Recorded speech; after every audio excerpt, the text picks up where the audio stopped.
And we are back. Pokemon White 2 Hardcore Nuzlocke. The run continues. We have made it to the Elite Four at long last, and we have only lost 3 Pokemon.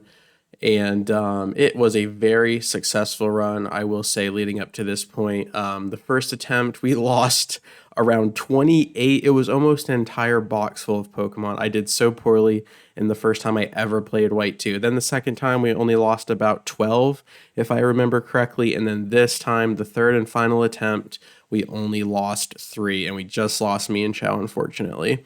But as far as the ones we left on the table, I think we had a few good options. Reniculus is good. The Jellyfish is a fan favorite. Chandelure is really good, maybe not into this Elite Four. Got the Audino. I really screwed up Drifblim last time, so I kind of left her on the back burner this time.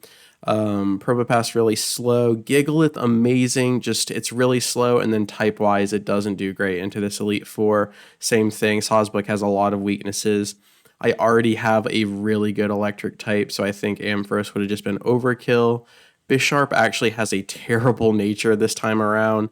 Timid, it's buffing its speed, but losing its attack, and it's like, I don't think it's going to be outspeeding anybody, even with that, and then its attack is going to pay for it. That's pretty rough. A good nature on other Pokemon, though, for sure. Crustle, I was actually really thinking about taking Crustle for a Shell Smash sweep, but Bug Rock actually just has so few resistances that it's just not that great. So it's hard to switch into really at all. So unless I pull off a full-blown sweep right off the bat, it's just really tough. Yeah, and then Excadrill's kind of the same thing. It's just a beautiful typing. It just has a lot of weaknesses. So, and also this is so much more offensive than defensive. Look at that. If that gets hit by anything physical and super effective, it's gone. As much as I love Excadrill, it's just going to be a really tough time navigating the Elite Four with them. So that was the box. That was the recap. And this is the final 6 we are going with into the Elite Four here. A lot of familiar faces, a couple new ones. And what I ended up replacing the Mienshao with is the Gliscor. I was able to get the Razor Fang this time. And I think this is a fantastic replacement as it dishes out a lot of damage, is a tiny bit faster than the Mienshao, and then has so much physical defense. So I have a lot of physically defensive Pokemon. And I think this Elite Four is like 60-40, 70-30 physical versus special. So we'll just have to really watch out for those heavy hitting special attackers. But other than that, I think we have a really, really good roster that covers each other's weaknesses. So with all of that being said, let's go ahead and dive right into the first fight of the Elite Four. And I have chosen the dark types to start with.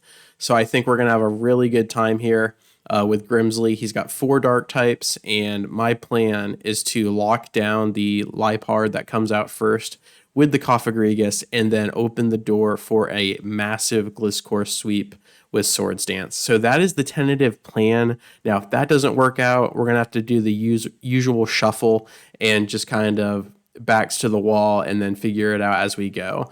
But I'm really expecting this plan to work out. It feels right. It feels good. So let's see if we can pull this off and get the first Elite Four member out of the way. So Lipard comes down. We get the Cofagrigus. Let's go ahead. If Will-O-Wisp connects right here, I will just be so happy. And hopefully no critical, but that physical defense is so beautiful. This really just needs to connect now that I'm looking at this, because we can't survive another one of those.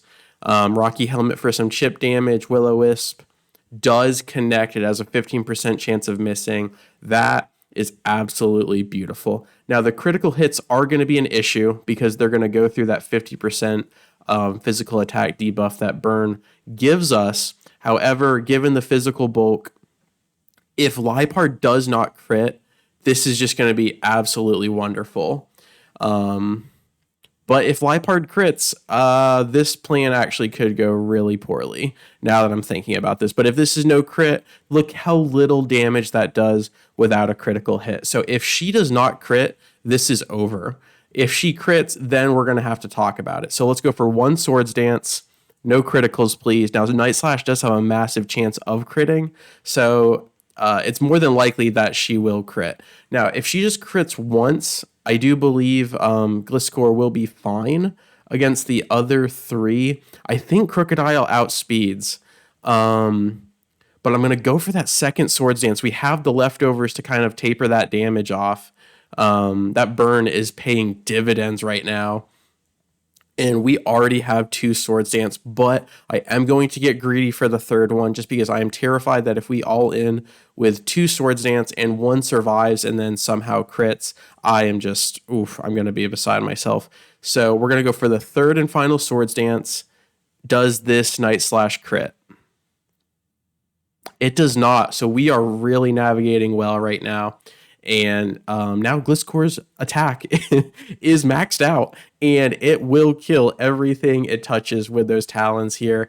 And okay, so I want to use, okay, we can just use dig. This is fine. We're going to use dig. We're going to get a double leftovers here.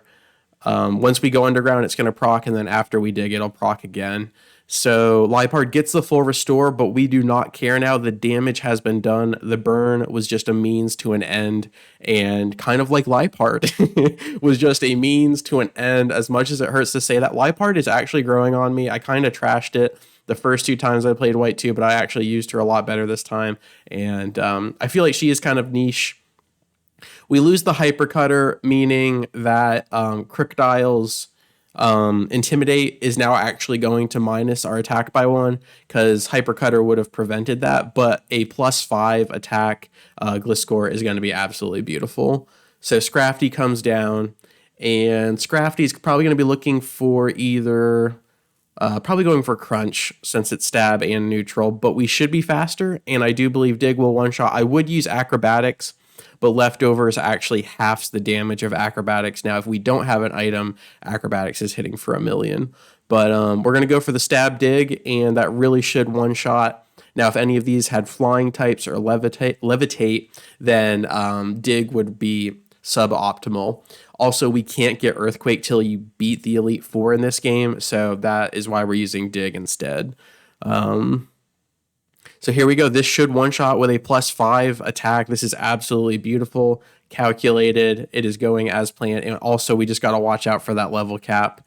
We cannot be level 60 going into the champion. If any of my Pokemon are level 60, they are considered dead, and I cannot use them. So there goes the Intimidate. And if a Crocodile survives a +5 attack Gliscor, I would just be baffled. So we're just going to go with the process here. It's going to go for the Crunch. If this one-shot crits, I mean, I didn't deserve to win this game. But the Mummy comes down, and Kofagriga is just laughing from the party right now. Dig is there, and I believe this is a one-shot here, and she can't use Earthquake because of the flying typing, which is so cool. So usually if you go underground with Dig and they use Earthquake, it does double damage because of it. But because of the flying typing that Gliscor has, it actually dodges that. So we'll have to see if that comes into play later. But probably not, because the AI will know that Gliscor is already flying typing. So they'll probably just not use Earthquake. With all of that being said, I do believe this is the ace. Bisharp comes down. Absolutely love Bisharp.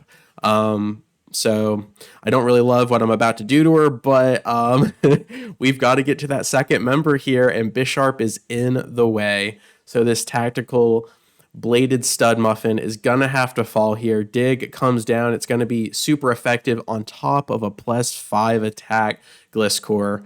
A beautiful plan executed very well here to open the gate. We didn't lose anybody. The previous runs, we were dropping people left and right, and I really like this team, and I hope this sets the bar for the rest of the fights for the Elite Four. This is our third and final attempt of Pokemon White 2 Hardcore Nuzlocke. Let's do this thing. As always, thank you so much for your time. I really do appreciate it, and I will catch you on the flip.